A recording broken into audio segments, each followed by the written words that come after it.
Pete Hegseth's Holy War. It's a phrase I've been seeing around a lot ever since the start of the war in Iran, which really got my attention. The Secretary of Defense is obsessed with the Crusades, medieval wars where Europeans fought to control the Holy Land. Hegseth has 2 different tattoos that reference the Crusades, something that actually came up in his confirmation hearing in 2025. It's a tattoo I have right here, Senator. It's called the Jerusalem Cross. It's a historic Christian symbol. His book is called American Crusade, and the title of the last chapter is Make the Crusade Great Again. When I studied medieval history in college, everyone always made fun of me, saying it was totally irrelevant. But clearly for Pete Hegseth, it's very relevant. And as the Secretary of Defense for the United States, what he cares about has an impact on the fate of the world. This most recent war in Iran has killed thousands of people since February 28th.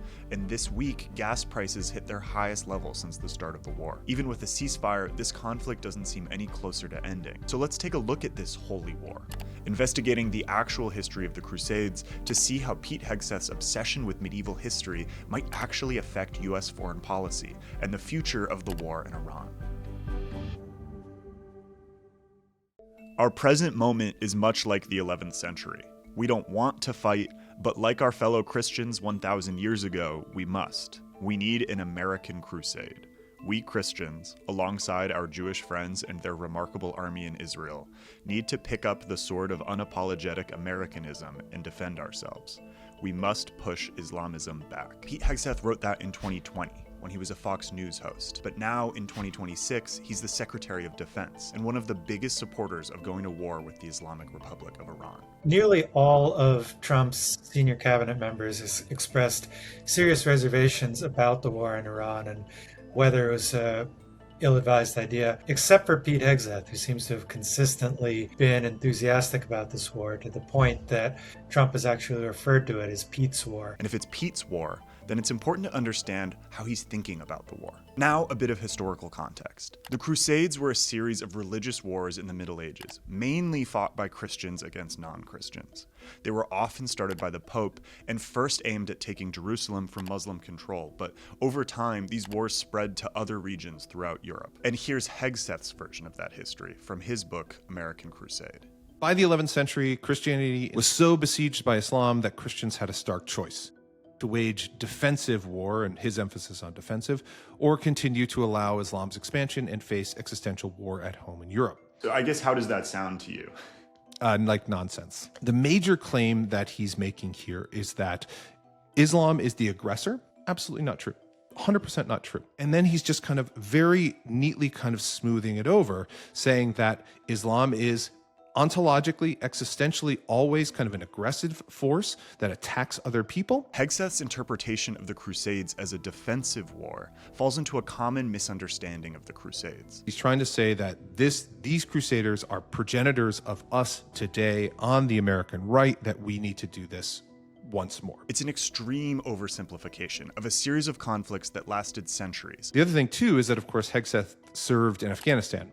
And this matters, because he's cast himself as a crusader. Let's take another look at his tattoos. Deus Vult is on his bicep. It means God wills it, and it was a rallying cry of the Crusaders in the First Crusade, around the year 1100. And the Jerusalem cross on his chest is another medieval symbol. These types of kind of evocative symbols, both the Deus Vult and the Jerusalem cross kind of in combination, were not uncommon among American military. Within that had a very specific kind of connotation of anti-Islamic feeling, Islamophobic feeling, and kind of evocative of kind of neo-crusader ideology, in that the U.S. was carrying out a great crusade against its eternal foe, in their perspective, the eternal foe of Islam. Here he is addressing Pentagon officials about the war in Iran in March of this year. Last month, I meant to read a prayer, which I'm going to read today, which I think is fitting given what's going on right now. Let every round find its mark against the enemies of righteousness and our great nation.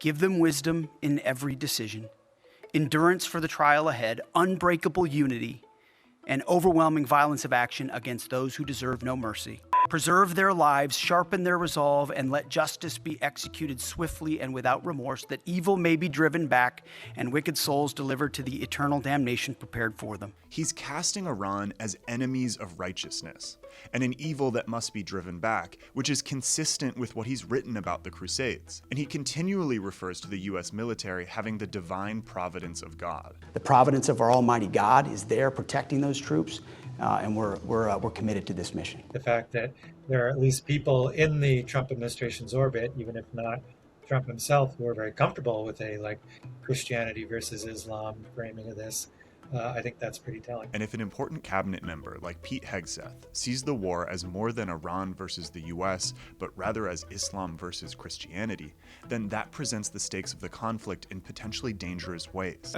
I think when people in the 21st century evoke crusade, and we're talking about warfare specifically, they're talking about kind of a zero-sum battle. And when you get into military situations in which there's only good guys and bad guys, it excuses any type of restraints on conduct, because if your enemy is existential, it's irrelevant. Like your job is to kill them, to defeat them in any way possible. And this rings true with the kind of thinking we've already seen from Hegseth. A consistent theme that we've heard from Hegseth's rhetoric is sort of getting the lawyers out of the way the U.S.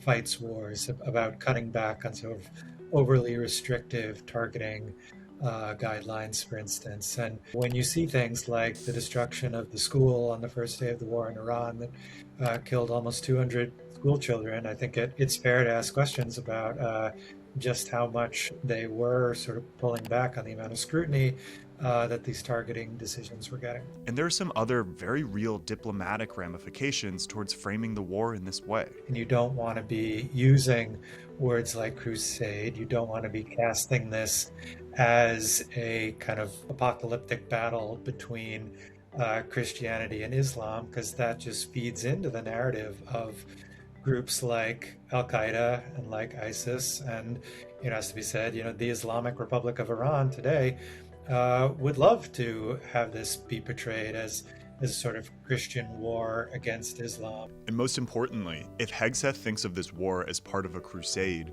then violence seems inevitable. The nation of Iran is not the caliphs of Baghdad who existed, in the 9th and 10th and 11th centuries, right? But to Hegseth, that's a distinction without a difference. There are bad guys over there. They're Muslims. We are Christians. They are our enemy in this kind of cosmic war between God and the devil. And that means there's going to be violence, that people are going to kill other people because of it. Thanks for watching.